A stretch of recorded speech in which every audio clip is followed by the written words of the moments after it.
بسم اللہ الرحمن الرحیم۔ اللہ تبارک و تعالیٰ کے نام سے شروع جو بڑا مہربان اور نہایت ہی رحم کرنے والا ہے۔ اللہ کی بنائی ہوئی اس کائنات کے اندر بہت سارے ایسے بادشاہ آئے جنہوں نے اللہ تبارک و تعالیٰ کے نظام کو بدلنے کی کوشش کی اور اللہ تبارک و تعالیٰ کی ذات کو چھوڑ کر خود خدا بن بیٹھے اور خدائی کا جھوٹا دعویٰ کر بیٹھے۔ خدائی کا جھوٹا دعویٰ کرنے والے بادشاہوں میں سے ایک بادشاہ ایسا بھی تھا جس کو اللہ تبارک و تعالیٰ نے پوری روئے زمین کی بادشاہت عطا فرمائی تھی۔ اس کے باوجود اس بادشاہ نے نہ صرف خدائی کا جھوٹا دعویٰ کیا بلکہ اس قدر سرکش اور نافرمان ہو گیا کہ اللہ تبارک و تعالیٰ کی ذات کو جنگ کے لیے نعوذ باللہ للکارنے لگا اور اللہ تبارک و تعالیٰ کو جنگ کرنے کی نہیں کہنے لگا۔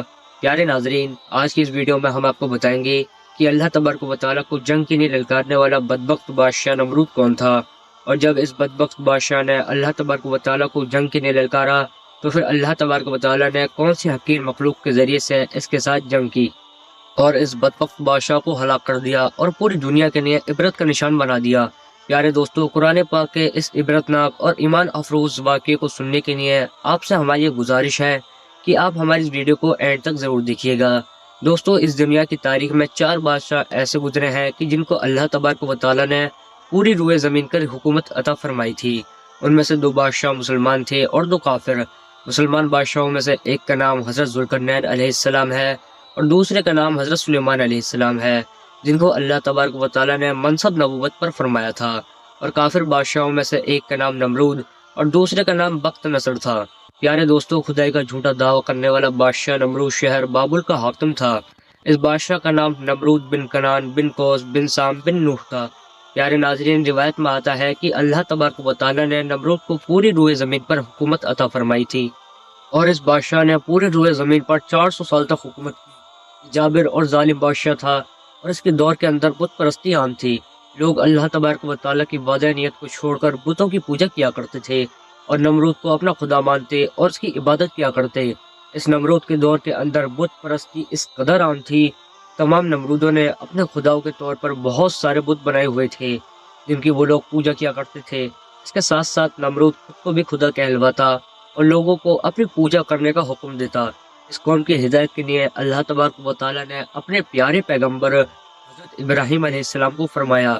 کفر، شرک اور بت پرستی کے اس دور کے اندر حضرت ابراہیم علیہ السلام واحد شخص تھے جو اللہ تبارک و تعالیٰ کی وحدانیت پر ایمان رکھتے تھے اور بتوں کی بجائے اللہ تبارک و تعالیٰ کی عبادت کیا کرتے تھے۔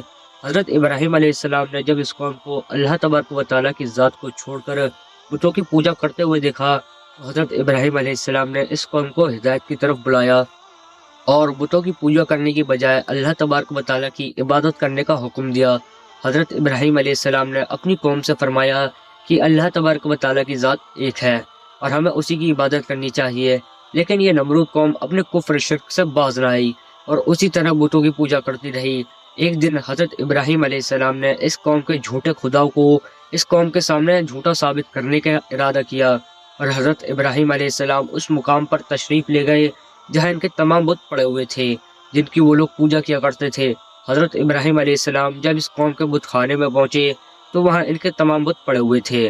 حضرت ابراہیم علیہ السلام نے ان کے تمام بتوں کو توڑ دیا اور تمام بتوں کو توڑنے کا الزام ان کے بڑے بت پر لگا دیا۔ اس کے بعد جب تمام نمرود اپنے بت خانے میں واپس آئے تو انہوں نے اپنے بتوں کو ٹوٹا ہوا دیکھا۔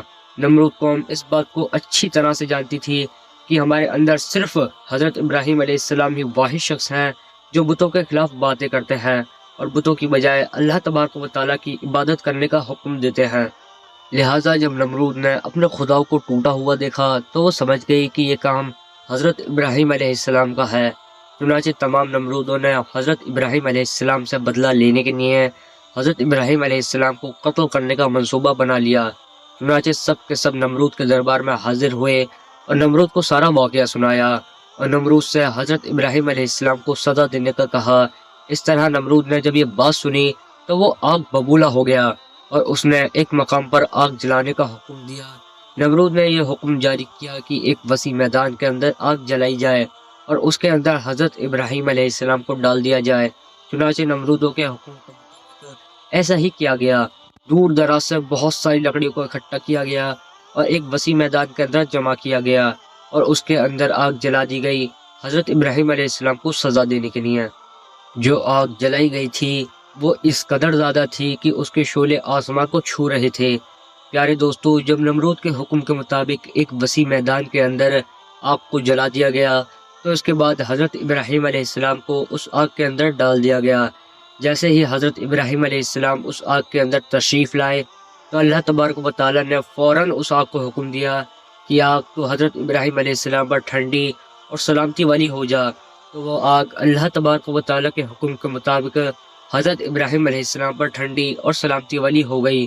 حضرت ابراہیم علیہ السلام ارشاد فرماتے ہیں کہ میں جتنے دن آگ میں رہا اتنے دن میں اللہ تبارک و تعالیٰ کے خاص فضل اور رحمت میں رہا تھا، اور جو سکون مجھے اللہ تبارک و تعالیٰ کی طرف سے آپ کے اندر عطا کیا گیا وہ اس سے پہلے کبھی نہ تھا۔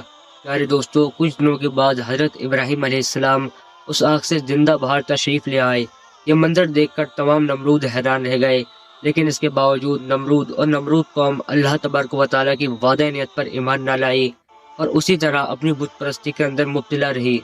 لیکن اس کے باوجود حضرت ابراہیم علیہ السلام اپنے عہد سے پیچھے نہ ہٹے اور مسلمان اپنی قوم کو حق کی دعوت دیتے رہے۔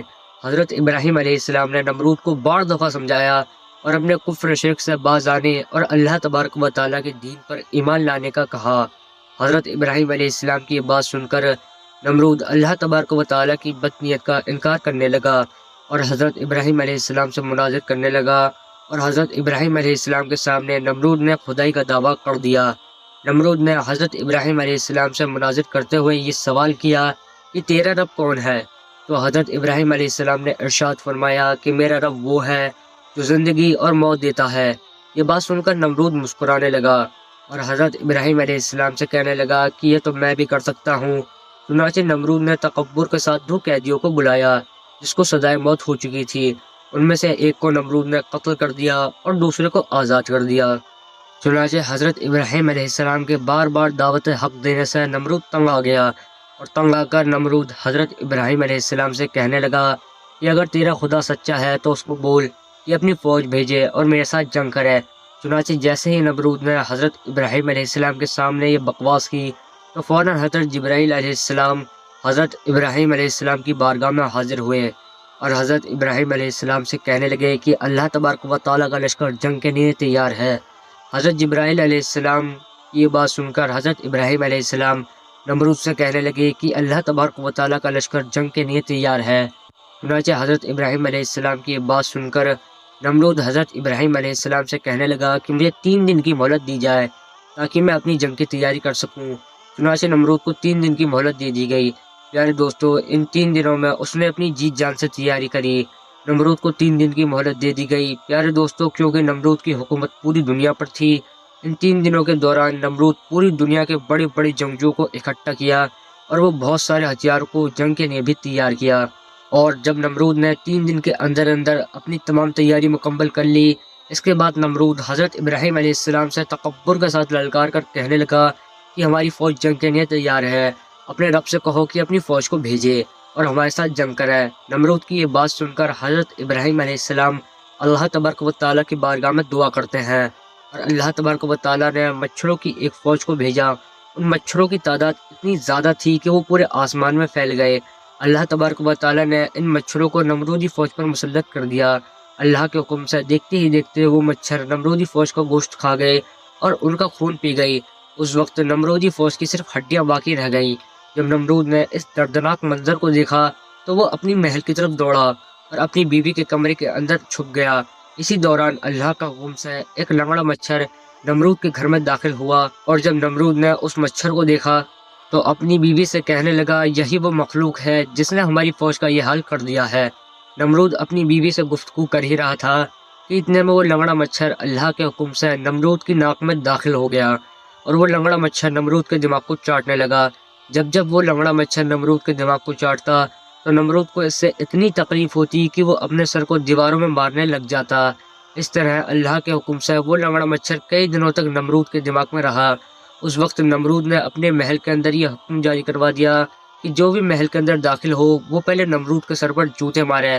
اس طرح جوتے مارنے کے بعد نمرود کو کچھ دیر کے لیے آرام محسوس ہوتا، لیکن کچھ دیر بعد پھر سے درد محسوس ہونے لگ جاتا۔ اس طرح اللہ تبارک و تعالیٰ نے ایک حقیر اور لنگڑے مچھر کے ذریعے سے نمرود کو سزا دی۔ یہاں تک کہ وہ اپنے سر کو سلاخوں سے پیٹتا رہتا، اور یہ اپنے سر کو دیواروں میں مارتا مارتا ہلاک ہو گیا۔ اور وہ نمرود جو پوری دنیا پر حکومت کرنے والا بادشاہ تھا، اور وہ نمرود جو اللہ تبارک و تعالیٰ کو تکبر کے ساتھ للکار رہا تھا، اس نمرود کو اللہ تعالیٰ نے ایک حقیر اور لنگڑے مچھر کے ذریعے سے ہلاک کروا دیا اور پوری دنیا کے لیے عبرت کا نشان بنا دیا۔ ناظرین، یہ تھا آج کا واقعہ۔ امید ہے آپ کو یہ ویڈیو پسند آئی ہوگی۔ اپنے دوستوں میں بھی اس ویڈیو کو شیئر کر دیجئے تاکہ وہ بھی ایسی معلومات حاصل کر سکیں۔ میں ملوں گا آپ سے ایک اور نئی ایسی دلچسپ ویڈیو میں۔ اپنا خیال رکھیں۔ السلام علیکم۔